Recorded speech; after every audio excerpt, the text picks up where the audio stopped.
Good morning everyone, जय Shri Ram. Myself doctor Shubhendra Srivastava, orthopaedic surgeon. स्वागत करते हैं अपने चैनल में। पिछली वीडियो में मैंने बात किया था बहुत ही महत्वपूर्ण, जो बच्चों में आजकल पेरेंट्स बहुत चिंतित रहते हैं कि मेरे बच्चे के पैर टेढ़े हो रहे हैं, तो उसको हम लोग मेडिकल भाषा में नॉकनी या जेनुवेल्गम कहते हैं। तो मैंने पिछली वीडियो में नॉकनी और जेनुवेल्गम के कारण और लक्षण पे बात की थी। अगर आपने नहीं देखा तो उस वीडियो का लिंक डिस्क्रिप्शन में आप जाके जरूर देखें, जिससे उससे आगे की बात आप समझ सकें और मेरी बातों से रिलेट कर सकें। बिना देर करते हुए चलते हैं आज की वीडियो पे। आज की वीडियो है नॉकनी या जेनुवेल्गम के मैनेजमेंट पे। तो मैनेजमेंट में हम सबसे पहले डायग्नोसिस में क्या करेंगे, complete medical history. Complete medical history, हम मरीज आएगा, मरीज से पहले हिस्ट्री लेंगे, किसी भी चोट की, मरीज को चोट लगी है या फ्रैक्चर हुआ, कभी कोई गंभीर बीमारी जैसे ऑस्टियोमाइलाइटिस, रिकेट्स की हिस्ट्री लेंगे। फिजिकल एग्जामिनेशन करेंगे। हम हिस्ट्री पूछने के बाद पेशेंट को फिजिकली एग्जामिनेशन करेंगे। फिजिकल एग्जामिनेशन बहुत ही महत्वपूर्ण पॉइंट है। इसमें हम लोग मोस्ट ऑफ दी केसेस में फिजिकल एग्जामिन करके ही समझ जाते हैं कि क्या उसको दिक्कत है। मरीज को सीधा खड़े होने को कहेंगे, उसकी नी अलाइनमेंट को चेक करेंगे। नी अलाइनमेंट को चेक करेंगे खड़ा करने के बाद, जिससे पता चले कि घुटने आपस में टच हो रहे हैं, अगर हो रहे हैं तो कितना हो रहे हैं, और नीचे के जो पैर के पंजे हैं उसमें कितनी दूरी है। इसके अलावा हम मरीज को चलवा के देखेंगे, क्योंकि हमने इसके लक्षणों में बताया था कि इसका एक लक्षण है लिम्प वॉकिंग। लिम्प वॉकिंग इसमें मिलता है, जैसा कि आप स्क्रीन पे देख रहे हैं लिम्प वॉकिंग। तो उसकी हम चलवा के उसको देखेंगे, जिससे हम डायग्नोसिस को कंफर्म कर सकें। अब हम बात करते हैं एक्सरे और एमआरआई का सहारा लेंगे। एक्सरे से हम हड्डी को देख लेंगे, हड्डी के स्ट्रक्चर में क्या दिक्कत है, हड्डी की संरचना बनावट में कोई दिक्कत है। एमआरआई से हम सॉफ्ट टिश्यू की इंजरी या सॉफ्ट टिश्यू में कोई क्या उसकी संरचना में दिक्कत है, कंजनाइटल है, क्वाड है, सब उससे देख के हम कंफर्म कर लेंगे। अब बात करते हैं हम ट्रीटमेंट की। तो जेनुवेल्गम की समस्या जो है वो हर व्यक्ति में अलग अलग कारणों से होती है। तो हम इसमें जो ट्रीटमेंट करते हैं वो कारणों के आधार पर मरीज का इलाज करते हैं। आमतौर पर सबसे पहले मेडिकल मैनेजमेंट से ही हम इस बीमारी का इलाज शुरू करते हैं। जैसे कि मैंने बताया, रिकेट्स में विटामिन डी की बहुत कमी हो जाती है, तो विटामिन डी की कमी की स्थिति में हम विटामिन डी का डोज देते हैं। विटामिन डी को डोज देके हम विटामिन डी के लेवल को मेंटेन कर सकते हैं।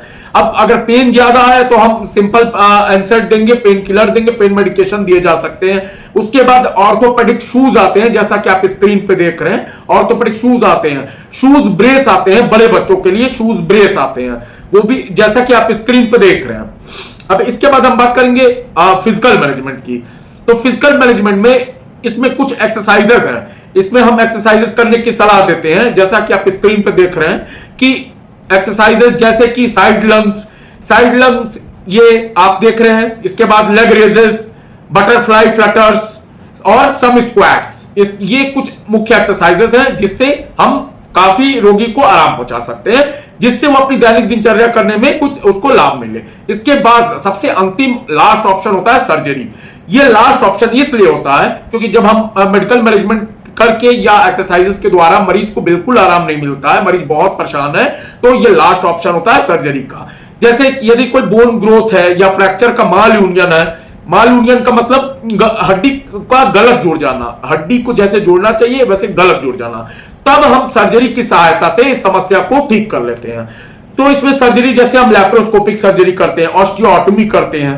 तो ये है नॉकनी या जेनुवेल्गम का मैनेजमेंट। चलिए बात करते हैं प्रिवेंशन ऑफ नॉकनीज एंड जेनुवेल्गम। तो कुछ प्रिवेंटिव मेजर्स अपनाकर इस समस्या से छुटकारा पाया जा सकता है, जैसे कि रिड्यूस अननेसेसरी वेट। ओबेसिटी और ओवरवेट नॉकनीज का एक मुख्य कारण हो सकता है, क्योंकि बहुत ज्यादा ओवरवेट के कारण नी जॉइंट पे बहुत ज्यादा वजन पड़ता है, तो बोन की बेंड होने की चांसेस और ज्यादा बढ़ जाती हैं। अब दूसरा प्रिवेंटिव मेजर है अवॉइड स्ट्रीनस एक्सरसाइजेस, जो आपकी नीज पर, घुटनों पर स्ट्रेस डाले, जैसे कि आप टेनिस खेलते हैं, फुटबॉल खेलते हैं, दौड़ते हैं, तो जो लोग नॉकनीज और जेनुवेल्गम से सफर कर रहे होते हैं उनको एक सजेशन है कि वो हमेशा नी कैप का यूज करें। अगर आप नी कैप पहन के खेलेंगे, दौड़ेंगे, फुटबॉल खेलेंगे, टेनिस खेलेंगे, तो पटेला डिसलोकेशन की चांसेस बहुत कम हो जाती है, क्योंकि नॉकनीज और जेनुवेल्गम के केस में देखा जाता है कि चूंकि दोनों घुटने आपस में सट रहे होते हैं, तो पटेला डिसलोकेशन भी कई केसेस में देखने को मिल जाती है। तो इसलिए नी कैप से कई सारी फायदे होते हैं, ये एक बहुत अच्छा प्रिवेंटिव मेजर है। अब बात करते हैं विटामिन डी और कैल्शियम रिच फूड्स को अपने भोजन में शामिल करें। ऐसा मेडिकल साइंस कहती है कि आप विटामिन डी, कैल्शियम को जो रिच फूड्स है उसको अपने आहार में शामिल करें, जैसे कि दूध, मक्खन, दही, चीज, ब्रोकली, बीन्स और पालक। ये सब आप अपने डाइट में शामिल करेंगे तो इससे आपको विटामिन डी और कैल्शियम अच्छी मात्रा में आपको आहार के द्वारा मिलेगी, ऐसा मेडिकल साइंस कहती है। बच्चों को 7 वर्ष की उम्र तक वेट करना चाहिए। 7 वर्ष से पहले गार्जियंस को बहुत ज्यादा परेशान नहीं होना चाहिए, क्योंकि नॉकनीज की समस्या जो है वो नॉर्मल डेवलपमेंटल प्रोसेस है, जो नॉर्मल डेवलपमेंट प्रोसेस के दौरान ठीक भी हो जाती है। तो ये कभी कभी देखा जाता है कि ये बच्चों में हुई और ठीक हो गई, तो गार्जियन से ये सजेशन है कि 7 वर्ष तक आप वेट करें। 7 साल के बियॉन्ड भी अगर ऐसा होता है तो अपने नियरेस्ट कोई भी ऑर्थोपेडिक सर्जन को या ऑर्थोपेडिक डॉक्टर से कंसल्ट करें, क्योंकि 7 वर्ष के पहले आपको ज्यादा चिंता करने की कोई जरूरत नहीं है, क्योंकि जैसे कि मैंने बताया ये नॉर्मल डेवलपमेंट प्रोसेस है और नॉर्मल डेवलपमेंट प्रोसेस के दौरान ये ठीक भी हो जाता है। तो अगर आपको वीडियो अच्छी लगी, आपको जरूर वीडियो से कुछ ना कुछ लाभ मिला होगा, उम्मीद करते हैं, तो सब्सक्राइब करें। आपके सब्सक्रिप्शन से बहुत मोटिवेशन मिलता है। Thank you so much for watching my videos. मिलते हैं नेक्स्ट वीडियो में। जय श्री राम।